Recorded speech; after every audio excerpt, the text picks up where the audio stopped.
Today's reading is from the book of Isaiah, chapter 58, verses 13 and 14.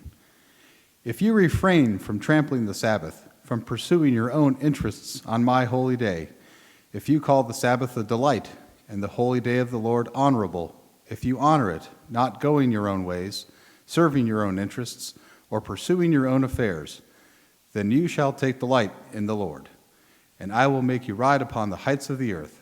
I will feed you with the heritage of your ancestor Jacob. For the mouth of the Lord has spoken. Word of God, word of life. Thanks be to God.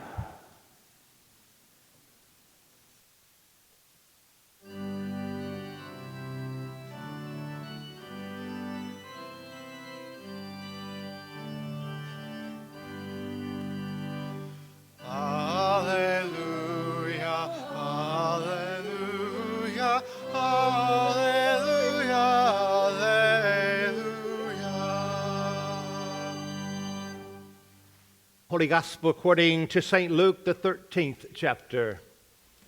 Glory to you, O Lord. And now Jesus was teaching in one of the synagogues on the Sabbath. And just then there appeared a woman with a spirit that had crippled her for 18 years. And she was bent over and was quite unable to stand up straight. And when Jesus saw her, he called her over and said, "Woman, you are set free from your ailment." And when he laid his hands upon her, immediately she stood up straight, and she began praising God. But the leader of the synagogue, indignant because Jesus had cured on the Sabbath, kept saying to the crowd, "There are 6 days on which work ought to be done. Come on those days and be cured, and not on the Sabbath day." But the Lord answered him and said, "You hypocrites, does not each of you on the Sabbath untie his ox or his donkey from the manger and lead him away to give it water? And ought not this woman, a daughter of Abraham, whom Satan has bound for 18 long years, be set free from this bondage on the Sabbath day?" When he had said this, all his opponents were put to shame, and the entire crowd was rejoicing at all the wonderful things that Jesus was doing. The gospel of the Lord. Praise to you, O Christ. Be seated.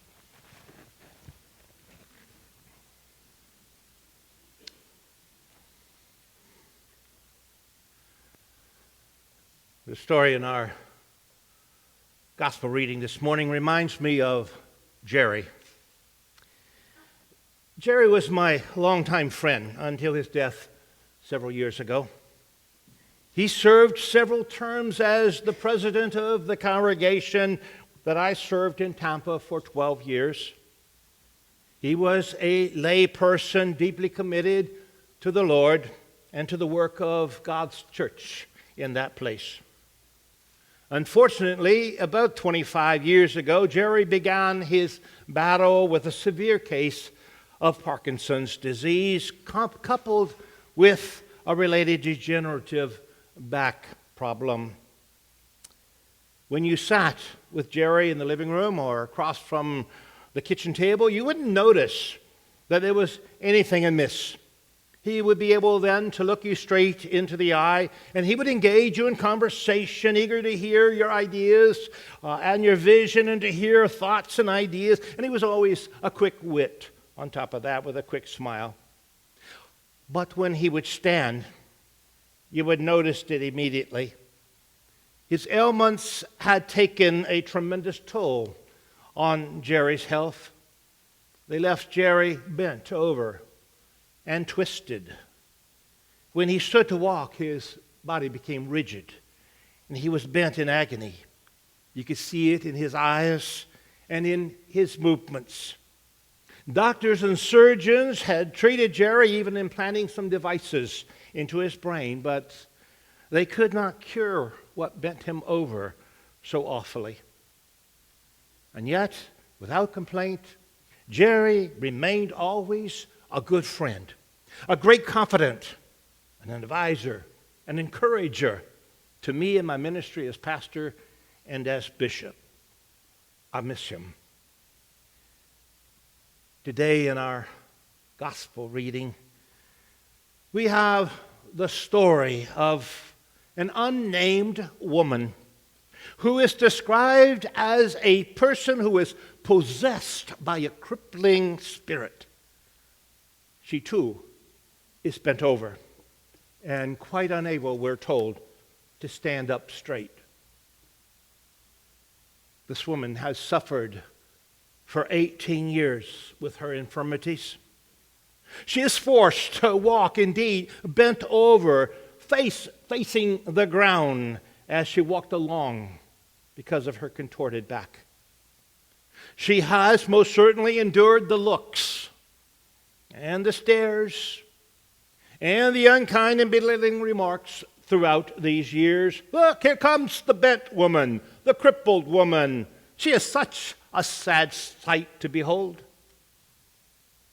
In fact, she doesn't seem to have any identity other than being a victim of her illnesses. She is simply known and referred to as the bent woman, the woman forced to walk everywhere, stooped over.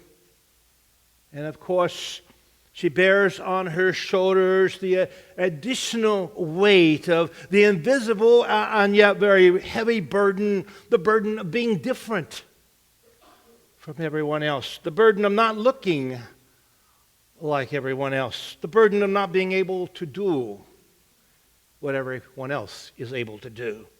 She is the crooked woman, the bent woman. On this particular Sabbath day, she arrives at the synagogue for worship. Jesus happens to be teaching there at that same time, and he immediately notices when the woman enters into the sanctuary, shuffling through the crowd. And he calls out to her and beckons her to come closer to him. Now, that's probably the very last thing that woman wanted to happen to her, to be singled out and to have everyone in the sanctuary turn to look at her. She doesn't come there to seek healing or to get attention. She has come simply to worship. But Jesus understands that her self-esteem is deeply damaged by 18 years of being brushed aside and ridiculed and publicly scorned. And so there is really no build-up to this healing ministry, or this healing that takes place today in our gospel reading, this miracle. Jesus immediately, we're told, lays his hands upon her